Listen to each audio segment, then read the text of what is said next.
Ebiseera ebisinga okwagala omuntu guba mutima, okwagala omuntu guba gwe mukwano oguli wakati w'emitima ebiri. Kyo kye nnyinza okugamba. Muolo ono tumulabyeko ng'aperereza maama w'abaana bali ababiri bawala ba Kibirige. Addeyo n'amugamba ndi ku sayidi yo, nze akulwanirira. Okitegeera? Amufukamiza nako amubuuzeeko n'amugamba wadde mwankyawa kanfukamire sirina kyakkola. Naye amugambye ffe tetwakukyawa tukyakwagala mu maka. Amaka go gye gali nno nze ndi mu kkulwanirira n'amugumya. Abakyala bannange mwenna abazadde abaana mu maka. Essaawa yeeyo munne yamugambye n'amugamba abaana wali obakuzizza. Lwaki wabasuula mu maka? Lwaki tewaguma? Omuyaga gubeerawo naye gumala ne guteeka. Omukyala agenze ne Shivan ne yeekuba ennyumba ya mukyala Alex bongere okuwayaamu. Jovan konna kaabala kakulu ng'era bwe twabagamba nti Guy abalira mu nsawo z'abawala. Picture gye bagezezzaako okutuleetera. Jovan abalira mu nsawo nnyo z'abawala. Asanze Daisy ng'ava ku dduuka era n'agamba kabooda kamukomye w'alabye Daisy. N'abaako obugambo bwamusonseka. Essaawa eno ayagala kumwawukanya na muganda we. Naye mukimanye mwenna abooluganda bita bwe bikoonagana tebyatika. Jovan endowooza gy'ali mu kuteeka mu Daisy amugambye kankubuulire ekyama gwe gwe nnali njagala. Naweerezanga muganda bw'akugamba ebigambo byange yasalawo anneekwanire. Naye omwana omuwala ono atajja busera naye ayina ebigambo by'amugambye ebimukoonye era evvubuka lino lisigaddewo nga lyemagaza nga lyetunuza. N'amutunulira n'amuweeyinga kugamba n'amugamba gundi weesootinge nze toddangamu kummanyiira. Amulese awo n'ebigambo bye tetumanyi oba Daisy ekigambo kino agenda kitwala mu mutwe. Kituufu ddala muganda wange baali baagala nze ye n'asalawo yeddiza omulenzi. Muganda wange yeekwanira abalenzi agenda abikubaganyaamu atya mu mutwe gwe. Bannange laavu. Kyokka ekisingira ddala okuluma omukazi ajja mu maka nga tali willing kufumba, tali ready kubeera wife material, omusajja gw'asinga okufiirako. Anti ono Josh eyasuulibwawo ttendo oluvannyuma era naye okumubba nga obukodyo bwe mubumanyi.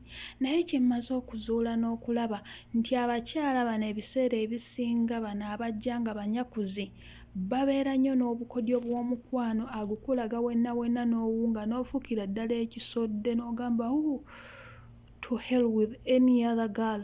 N'obeerawo kati agenda okukuvaako nga omanyi nti n'okwagala omuntu guba mutima. Mu butuufu obeera nga okyalina omukwano ogwo nga gwe gwakakatandika okusensera amaze okunnyikiza. Oba okitegeera? Kati nno kyekino Josh kyaliko.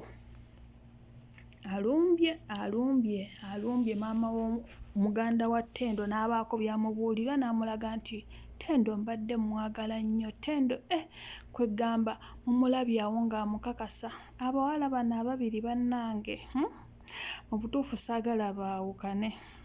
Laavu yaabwe njagala yeekuumire awamu ng'abooluganda kubanga bwe bakuzaala wekka obeerawo nga weekubagiza naye bakuzaala n'omuntu. Waakiri ogamba mu nsi nnyinayo omuntu egwe nsobola okutunuulira naye binyuma nnyo nga mukwano gwo tebinyuma nga mwawukanye. Ku bigambo Jovan byagambye Daisy kansube tebireetewo njawukana mu baana bano. Babadde bawayaawayaamu awo maama n'afuluma bagenda awutu n'olulenzi. Omukyala ono akola buli kimu. Omanyi akola buli kimu kyonna omusajja kyawulira nga kimustimulatinga. Omusajja ne yeerabira omukazi yenna omulala n'amuwewetako n'amukwata ku birevu. Wuuyo bagenzaako ku swimming era omusajja amugamba naye naabisobola n'amugamba ojja bisobola nze ke waleeta nze buli kimu kigenda kukolebwa. Swimming tuveeyo tugende kacaayi. Bino ebintu mu myaka gyabwe tebyaliwo ng'okubyetaaga omanana kufuluma wabweru wa ggwanga. Kati essaawa eno yaleeta ekiwala ekijuujulu ekito kye kimuzzaamu omusaayi. Tutegedde ba mikwano lwaki abasajja bano baasa abakazi we bati. Bayingidde emmotoka ne bakuba eŋŋombe ng'era bwe naggamba omuwala luwi n'obwa violence abadde agaana Daisy ogenda okuggula geeti. okubaggulira batambule bagende, n'amukwata emikono togenda bagyegulire, bagenda tebalaba oba okitegeera. Naye Daisy amugambye nedda mukwano, kangende ngibaggulire ate we mbaggulira nvaako ki, bakaayanyeemu awo. Naye era Daisy amaze n'awangula n'atambula n'abaggulira geeti basobole okufuluma beeyongereyo ku ngendo zaabwe. Kale mukwano, bw'oba otunuulidde amaka gano golowooza ki ekiddako mu b'emikwano bano ababiri? Maama wa Ttendo aneekuba mu mutima n'akomawo ewaka mu maka ge nga Shivani bw'amugamba Muula. Mukyala Alex bw'anaazuula nti nno Alex we alinayo ekijujjulo ebbali n'omwana, gw'olowooza kiki ekigenda okuddako mukwano? Comment section nkwaniriza, weebale nnyo okumpuliriza, weebale nnyo okundaba, ate na subscribinga nkusaba you subscribe, tulaba bwe tuyiga. Comment section weeri, like the videos,